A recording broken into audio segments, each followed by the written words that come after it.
വോട്ടെടുപ്പ് തുടങ്ങി 1 മണിക്കൂറാകുന്നു. ഇപ്പോൾ തെരഞ്ഞെടുപ്പ് വിലയിരുത്താനായിട്ട് ജില്ലാ ഇലക്ഷൻ ഓഫീസർ കൂടിയായ കളക്ടർ VR വിനോദ് നമ്മളോടൊപ്പം ചേരുകയാണ്. 1 മണിക്കൂറാകുന്നു. കാലാവസ്ഥ ഒരു വലിയ പ്രശ്നമാണ്. കാലാവസ്ഥ ഇത് പ്രതീക്ഷിച്ചത് തന്നെയാണ്, മഴയുണ്ടാകുന്നുള്ള കാലാവസ്ഥ.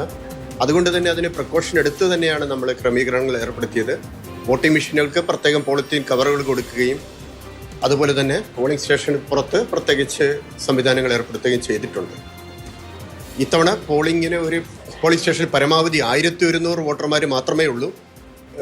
അതുകൊണ്ട് തന്നെ കഴിഞ്ഞ പ്രാവശ്യത്തെ അപേക്ഷിച്ച് 59 പുതിയ പോളിംഗ് സ്റ്റേഷനുകൾ ക്രമീകരിച്ചിട്ടുണ്ട്. അതുകൊണ്ട് തന്നെ വലിയ തിരക്കില്ലാതെ വോട്ടർമാർക്ക് വോട്ട് ചെയ്യാൻ സാധിക്കും. ഇപ്പോൾ എന്തെങ്കിലും വോട്ടിംഗ് മെഷീൻ പണി മുടക്കിയത് അങ്ങനെ എത്രമാത്രം സുഖമായിട്ട് പോകുന്നുണ്ട്?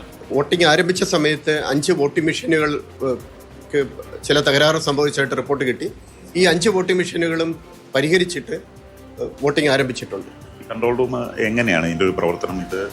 ഇവിടെ കൺട്രോൾ റൂമിൽ നിന്നുകൊണ്ട് എല്ലാ പോളിംഗ് സ്റ്റേഷനിൽ നിന്നും CCTV ഇൻസ്റ്റാൾ ചെയ്തിട്ടുണ്ട്, പോളിംഗ് സ്റ്റേഷൻ്റെ ഇൻസൈഡും ഔട്ട്സൈഡും. അപ്പോൾ ഇവിടെ നിന്ന് തന്നെ നമുക്ക് പ്രത്യേകിച്ച് കൺട്രോൾ റൂമിൽ ലാൻഡ് ലൈൻ നമ്പറിൽ വരുന്നതിന് പുറമെ ഇവിടെ നിന്ന് തന്നെ ഓരോ പോളിംഗ് സ്റ്റേഷനിലെയും ക്രമീകരണങ്ങൾ വീക്ഷിക്കാൻ സാധിക്കും. കൂടുതൽ ക്യൂ എവിടെയെങ്കിലും ഉള്ള സാഹചര്യത്തിൽ പ്രിസൈഡിംഗ് ഓഫീസറെ വിളിച്ച് ക്യൂ പെട്ടെന്നാക്കാൻ വേണ്ടി നിർദ്ദേശം കൊടുക്കാൻ സാധിക്കും.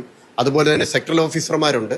സെക്ടറൽ ഓഫീസർമാർ അവിടെ എത്തിച്ചേർന്ന് ക്യൂ വേഗതയിലാക്കാനും എന്തെങ്കിലും ബുദ്ധിമുട്ടുണ്ടോ എന്നുള്ള കാര്യങ്ങൾ ഇവിടെ നിന്ന് തന്നെ നോക്കാൻ സാധിക്കും.